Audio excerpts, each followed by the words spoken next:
Le livre allemand Handbuch religionswissenschaftlicher Grundbegriffe définit le concept de Tabu comme suit. Tabu bezeichnet eine besondere Form von Verboten, die vorschreiben, den Kontakt mit bestimmten Personen, Objekten und Örtlichkeit zweitweilig oder permanent zu vermeiden oder bestimmte Wörter und Namen nicht auszusprechen.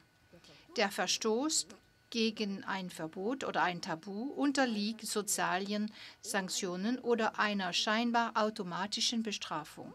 Das Wort Tabu stammt aus dem polynesischen Sprachraum und bedeutet markiert, verboten, heilig, beschützt und rein schmutzig. En anglais, le tabou décrit une forme particulière de prohibition qui prescrit d'abord d'éviter temporairement ou perdre de façon permanente le contact avec des personnes particulières, des objets ou des lieux, ou deuxièmement, ne pas prononcer des mots particuliers ou des noms. Toute violation de cette prohibition, de cet interdit ou tabou est liée à des sanctions sociales et parfois des punitions que l'on se fait à soi-même. Et le mot tabou provient donc de la zone linguistique de Polynésie qui signifie marqué, sacré, prohibé, protégé, mais aussi impur et sale. Ainsi, selon cette définition, toutes ces réglementations touchent le contact, ou plutôt le non-contact. Et le mot est en allemand Meidungsvorschriften et n'existe pas vraiment en anglais, dit l'intervenant. Et en d'autres termes, la séparation entre ce qui est pur et impur. J'aimerais donc commencer par examiner la terminologie du Moyen-Orient antique sur faire contact, être en contact avec. Comment est-ce qu'on peut faire contact, être en contact? Est-ce uniquement en touchant ou autrement? À part ces nouvelles approches qui sont développées dans le domaine des études religieuses, elles se sont surtout concentrées, ces nouvelles approches, sur des fonctions socioculturelles et sur le contenu symbolique de certains interdits. Ainsi, le but d'un tabou est de marquer et de marquer à part ces phénomènes à l'intérieur d'un ordre social ou d'un système de valeurs qui ne peut pas être déterminé de façon non ambiguë par le moyen de modèles formés traditionnellement par la culture, modèles de perception et de comportement. Au contraire, il est question de ces phénomènes et qui sont abnormaux, ambigus, parce qu'ils atteignent une qualité dangereuse, soit qui ont un impact sur la société tout entière ou sur un individu. Nous avons déjà eu plusieurs exemples hier et ce matin. Par exemple, le mariage incestueux dans beaucoup de sociétés est totalement interdit parce qu'autrement, des catégories de liens familiaux ne seraient plus clairement définies, ils se chevaucheraient. Les excréments humains sont déclarés tabous parce qu'ils rendent floues les limites entre les catégories du soi, de l'individu et de l'environnement.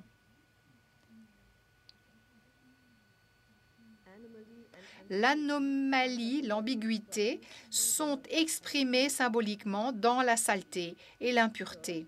La saleté comme résultat d'un désordre et souvent d'une substance douteuse n'est pas seulement le contraire ou en contradiction avec l'ordre et la pureté, mais plutôt souille, contamine, pollue tout le monde qui entre en contact avec lui. Ainsi, le tabou serait à l'origine d'une barrière qui est créée entre la source du danger et l'entité en danger potentiel. Et quiconque contrevient à ces réglementations se place dans un état d'ambiguïté, mais ça c'est une chose, mais surtout se punit par le biais d'une impureté.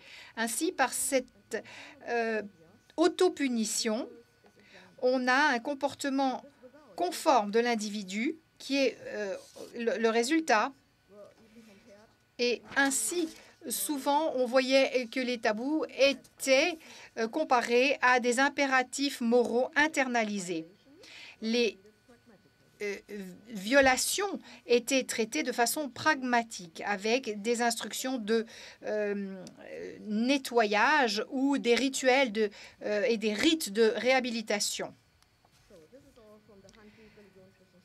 Tout ceci est extrait de ce livre que j'ai cité au début. Quelques exemples du Moyen-Orient de l'Antiquité nous montrent les limites qui existent entre les sphères de ce qui est normal et ce qui est anormal. Et finalement, les transgressions de ces limites causent des résultats qui ne sont pas autorisés et donc un contact tabou. On commence par la terminologie de faire contact, être en contact avec, dans la terminologie du Moyen-Orient antique. Nous connaissons la situation traditionnelle de deux personnes qui se rencontrent et échangent des baisers de bienvenue. Ce premier contact est établi. Les deux parties sont en contact l'une avec l'autre. Très peu d'informations sont échangées, mais surtout, il s'agit de rompre le silence et d'indiquer que l'on est prêt à entrer dans une relation sociale ou de cimenter une relation sociale. Ainsi, le signe du Moyen-Orient antique pour exprimer l'amitié était un baiser, particulièrement dans la famille aussi, entre deux personnes, deux hommes de même rang. Regardez l'amitié entre Gilgamesh et son ancien opposant Enkidu, qui a été scellée par un baiser. Ils se sont embrassés l'un l'autre et ont formé une amitié. La soumission, au contraire, est exprimée par le fait d'embrasser les pieds de son supérieur en se prosternant, ou alors même d'embrasser le sol. Par exemple, on peut baiser le sol, embrasser le sol devant une statue divine. Ainsi, la communication avec les dieux était réglementée par des conventions très strictes, des baisers rituels, des gestes de soumission ou des gestes de respect comme ceux-ci. Je préférerais que l'on appelle ceci un geste de limite, de modération, de restriction. Par exemple, on a le fait de se toucher le nez, se caresser le nez, ou alors des gestes comme les mains ouvertes. Ce sont des gestes de prière où on élève les mains également, des gestes qui signifient clairement le contraste entre la divinité qui est exalté et celui qui se prosterne et qui est inférieur. Donc, à plusieurs niveaux d'opposition sociale, on voit deux personnes qui s'approchent, par exemple. On voit la différence entre ce qui est au-dessus et ce qui est en dessous, ce qui est proche et ce qui est éloigné. Il y a ainsi différents niveaux de contact qui, évidemment, définit des relations sociales très clairement.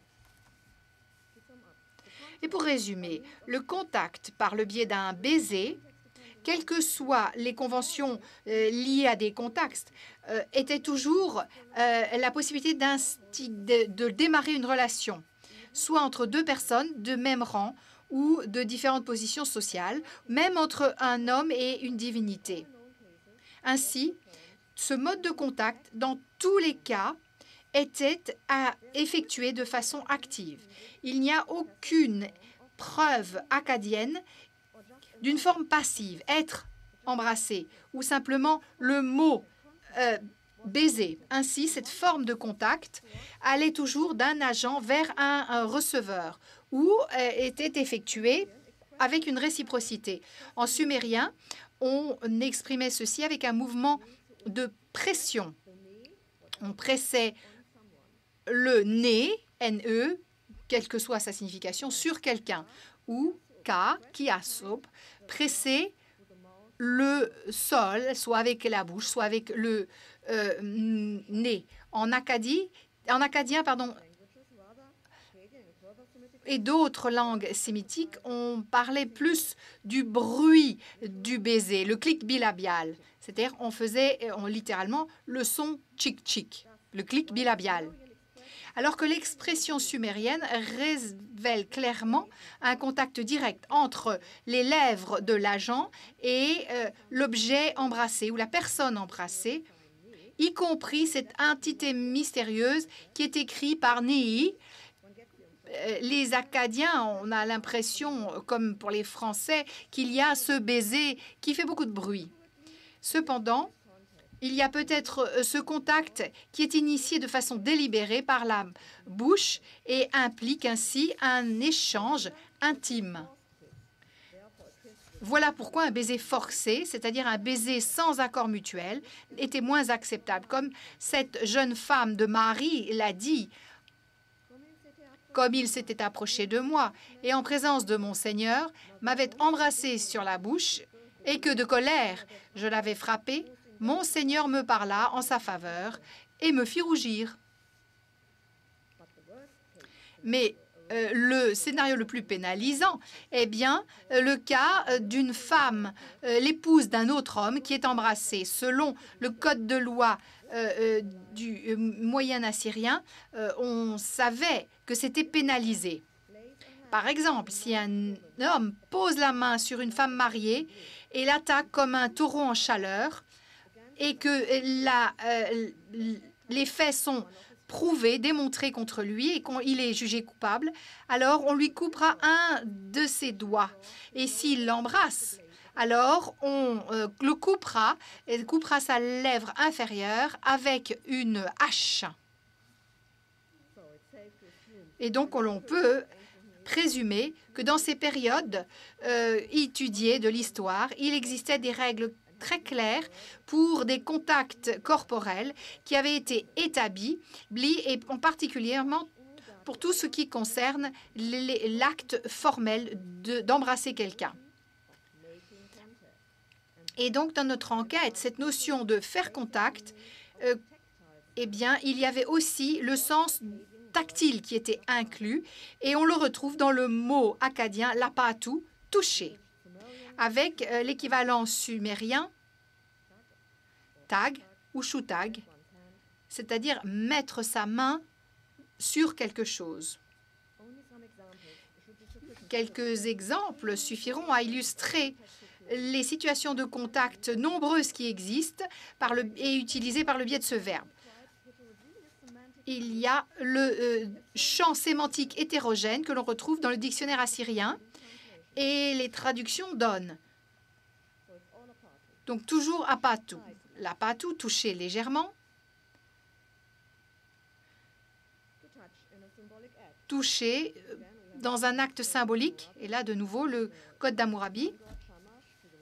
Jean Gold Shamash qui touche avec un objet magique, le roi, sur le bras. Donc une énergie passe, quelle qu'elle soit, et est transmise vers le roi, au roi. Mais il y a ce toucher. Mais on a aussi, on recouvre une partie de la lune. C'est le même mot, lapatu. Ou alors toucher accidentellement. Et là, vous voyez, ça n'est pas accidentel du tout. Ou alors de mettre la main ou de toucher avec des intentions mauvaises. Et là, c'est clair. Ou de commettre un sacrilège. Et je ne peux pas vous donner d'image puisque ça n'est jamais représenté. Et ensuite, on a toucher, appliquer le feu ou l'eau. Cette même notion de toucher, lapatu. Ou alors étaler, de peindre une surface, d'écrire, d'enregistrer, de façonner un objet, de donner une tâche, d'affecter, d'attaquer. Et puis, une note qui touche le statut, dans le statif, d'être mauvais, d'être sinistre, d'être anormal, de faire mal, d'embêter, de frapper, d'attaquer, également de toucher une corde. Ça, c'est un instrument, par contre. Ça, c'est un autre mot. C'est la harpe que l'on touche. Et le résultat, c'est un son. Et quelles sont les catégories de sensorielles, perception sensorielle, que l'on ne perçoit pas? En fait, tout réside dans le pouvoir du toucher. Selon moi, ça implique la dynamique d'entrer en contact avec quelqu'un ou quelque chose, combiné, et c'est ça qui est important, avec un échange d'énergie. Et cela ne se limite pas à un baiser. Ce flux d'énergie, Energiefluss en allemand, peut ainsi entraîner un changement d'état, Zustandsveränderung, et ce flux d'énergie était considéré comme énorme. Et l'on avait ainsi compris que des personnes ou des objets en contact étroit les uns avec les autres transmettaient nécessairement des pans entiers de leur personnalité. Voici quelques exemples pour clarifier ce point. D'abord, lapatu, des phrases qui contiennent le mot lapatu. Il s'agit de la perception sensorielle qui est transportée par le toucher. Gilgamesh était terrifié. Il a touché le cœur de son ami pour savoir si le cœur battait toujours. Et ça n'est qu'après avoir compris que le cœur d'Enkidu ne battait plus qu'il a pu saisir, begreifen en allemand, la mort de son ami. Un processus cognitif avec un résultat prompt, c'est-à-dire une angoisse profonde. Et donc, toucher quelqu'un pour le réveiller, on le retrouve dans les incantations pour calmer un bébé, par exemple. Ce premier contact avait pour objet que le dormeur se réveille. Et dans le cas d'un bébé endormi, le réveiller sans l'effrayer. Et l'idée que cet état semi-conscient, qui est la phase de réveil, était évoqué grâce à un signal tactile que l'on peut décrire grâce au récit épique de Gilgamesh de nouveau. « Mon ami, ne m'as-tu pas appelé? Pourquoi suis-je réveillé ?» Voilà l'appel, donc. « Ne m'as-tu pas touché? Pourquoi suis-je dans un état de confusion? » Est-ce qu'un Dieu est passé à côté de nous? Pourquoi est-ce que ma chair est insensible?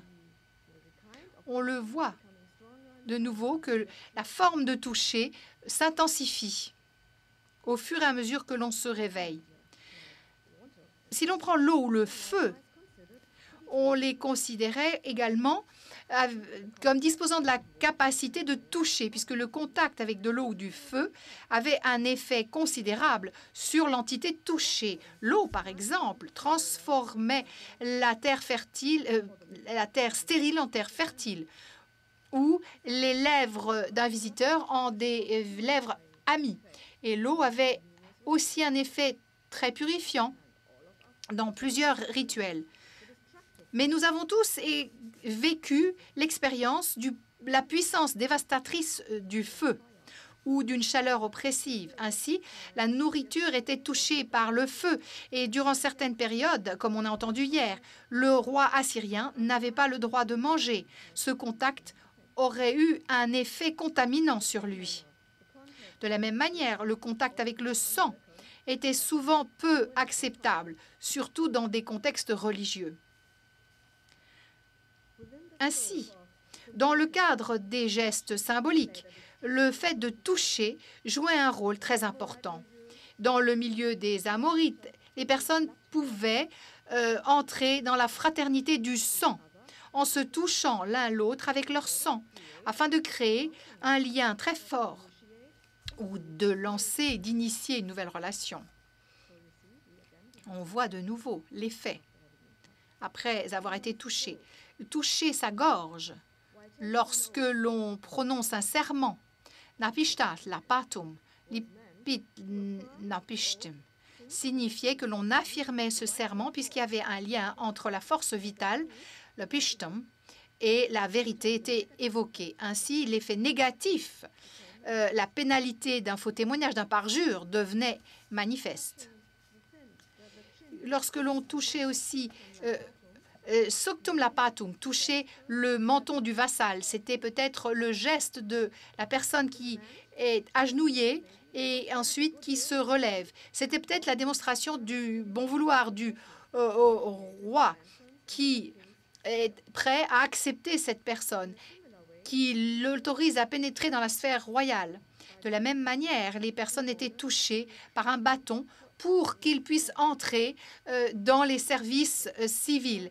Et dans certains cas, la transformation pour pénétrer dans un autre État, arriver à un autre rang, où de nouvelles réglementations étaient acceptables, eh bien, ça, c'était un effet recherché.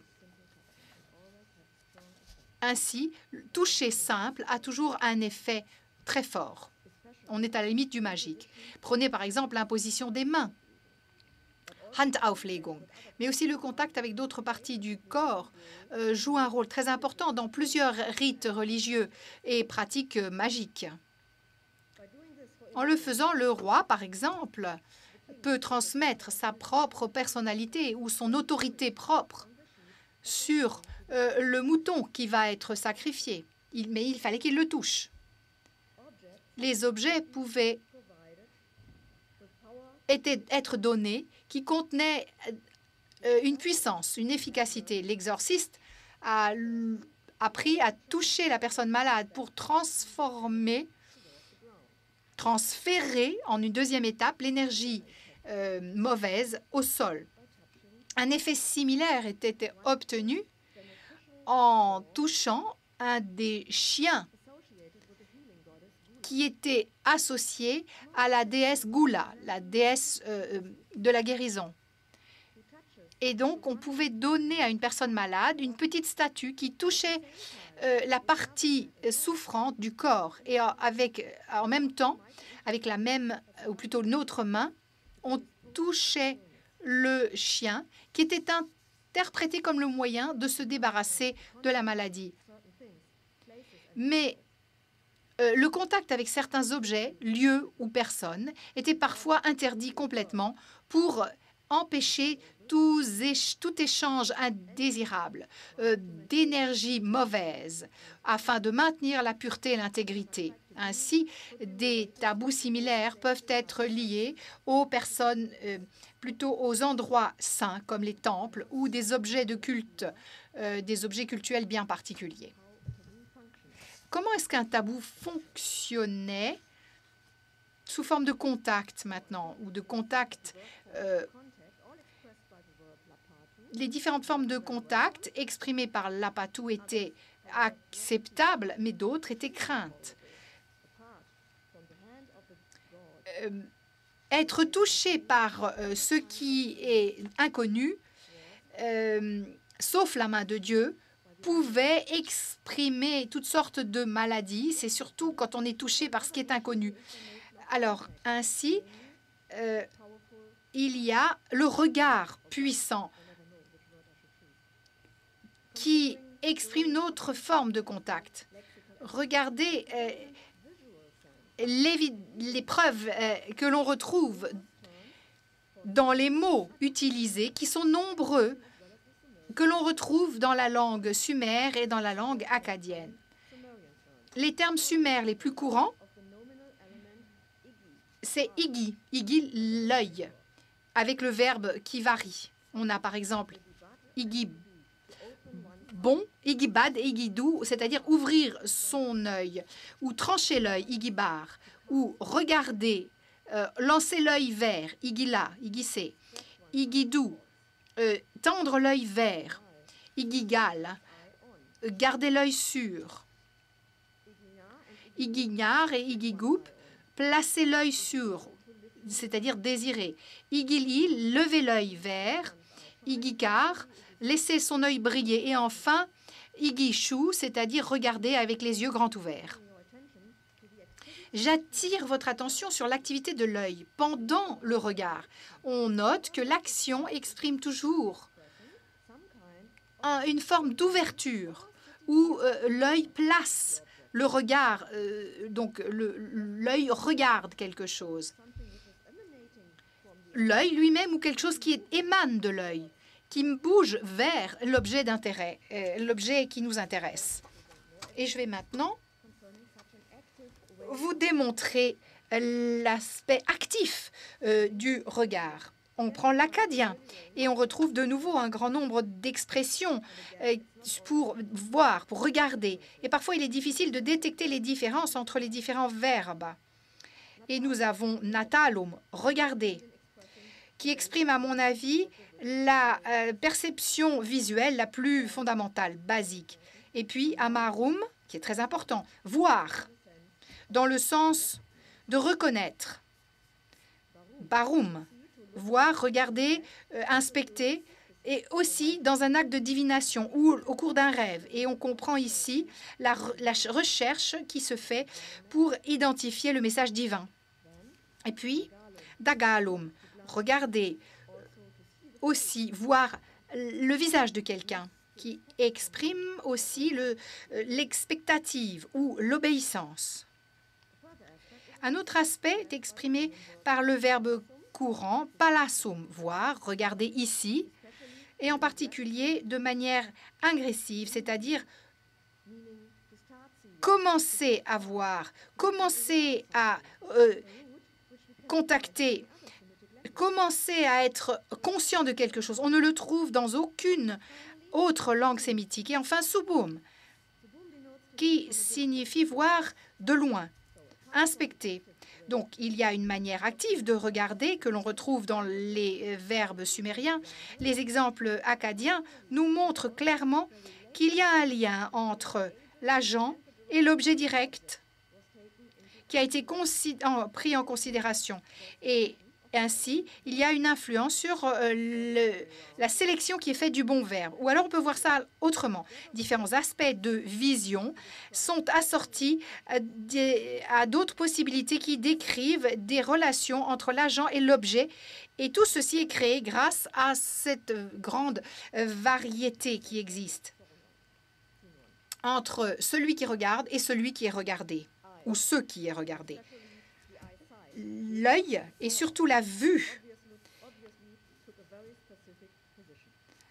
est présent de façon très précise. La fonction des yeux ne se limite pas à la perception de l'environnement. Au contraire, les yeux sont actifs et peuvent devenir dangereux pour d'autres personnes. Et voici quelques éléments. Voici les bons yeux. On voit les suppliants devant Dieu qui attendent le message. On peut utiliser n'importe lequel des mots que j'ai présentés avant. Ce sont des bons yeux. Maintenant, les autres yeux, c'est la notion de mauvais qui est présente ici. Le mal, il y a deux mots. Egi, que vous savez, qui signifie l'œil, et Our, qui, lui, signifie un prédateur, est présent. Et qui peut regarder de manière tout à fait alarmante pour la personne qui est regardée. Ainsi, à l'époque, on voyait dans l'aspect du malin deux yeux qui examinent sa proie ou qui créent un piège avec l'intention de tuer. Ainsi, on a une anxiété humaine à laquelle on donne corps, deux yeux qui s'approchent, le son de la bouche qui claque. Et tout ceci a un impact, un effet immédiat sur les êtres humains. Le mauvais œil, l'œil de l'animal, qui est devenu le symbole, le prototype, dirais-je, du malin, et qui a été réinstitutionnalisé après en développant le concept du démon du mauvais œil. L'œil qui est un œil animal. Donc, pas seulement l'œil de la bête affamée est crainte, mais dans les textes cunéiformes, on voit aussi les relations sociales, c'est-à-dire les voisins qui regardent avec un œil envieux, ou même des êtres divins qui nous regardent et qui sont considérés comme potentiellement dangereux. Ainsi, dans ces anciennes cultures, l'œil peut émettre une substance ou un matériau qui est perçu comme un rayon visuel et qui touchera l'objet par son regard et pourra alors pratiquer un type d'influence ou de manipulation, peut toucher. Et selon l'état d'esprit de la personne qui regarde, le niveau d'activité nocive peut varier, d'amour, d'envie, de colère, et qui pourra alors modifier la puissance d'envoi, et dans certains cas, le regard peut devenir mortel. Dans la GN, un seul regard des 7 juges suffisait à condamner Inanna à la mort. Quand Hanouna, les 7 juges ont donné leur décision, ils lui ont parlé avec le regard de la mort. Ils lui ont parlé avec la parole de la colère. Ils ont crié. C'était le cri de la culpabilité. Cette femme touchée a été transformée en cadavre et le cadavre a été accroché sur une S. Ainsi, le regard des animaux peut faire du mal à l'être humain. Quand on a peur parce qu'on voit un serpent, par exemple, on peut crier. Et c'est aussi vu comme un présage sinistre. Ainsi, si un serpent regarde une personne qui est en vacances, alors on pense que cette personne sera indisposée. Mais si le serpent regarde une personne et l'homme tue le serpent, les craintes de la personne ne seront pas accomplies et le serpent mourra avec le mal. D'autres exemples, et je cite, si pendant le festival du Nouvel An, le premier jour du mois Nissanou, ou le mois Ajaru, ou le jour ou la nuit, le serpent regarde quelqu'un, cet homme mourra la même année. Une variante, si le premier Nissanou, avant qu'un homme ait placé le pied hors de son lit ou sur le sol, un serpent sort de son trou et quelqu'un le reconnaît, le serpent, qui déjà regarde l'homme, cet homme mourra la même année. Mais cependant, si l'homme veut vivre quand même, alors il devra créer un trou et devra se raser les joues et toute la journée. Ou une variante, c'est pendant 3 mois, il se torturera. Et j'aimerais souligner aussi l'autre rituel. Lorsque le serpent sort de son trou pour toucher l'homme avec son mauvais œil, le mâle laissera l'homme dans un autre trou ou quittera l'homme par le biais d'un autre trou, c'est-à-dire il sortira par la tête de l'homme. L'œil du serpent peut toucher la personne, surtout si quelqu'un a été vu par le serpent d'abord, ou si tout d'un coup la personne a peur parce qu'elle remarque que le serpent la regarde. Et on sait que alors la personne a été touchée littéralement, on le retrouve dans les textes. Mais le regard punitif des dieux ou des animaux ne suffit pas. Il transmet aussi les intentions mauvaises parce que on a ce regard de l'envieux ou de celui qui est affamé est un regard dangereux. Ainsi, l'envie, la colère sont considérées comme des caractéristiques du mauvais œil. Et l'autre terme que l'on retrouve, pop-eyed, c'est-à-dire en anglais, en français, on dit des yeux en boule de loto, ou on dit des yeux ronds comme des soucoupes. Et en sumérien, on dit regarder avec l'œil d'une mouche. ne correspond pas à ceci. C'est un des cas où on ne peut pas le remettre dans cette catégorie. Et enfin, l'existence de la mauvaise bouche, c'est-à-dire, c'est le terme que l'on utilise pour la calomnie, c'est-à-dire parler avec ou manger avec une langue basse, démontre qu'un discours mauvais est aussi une source de crainte.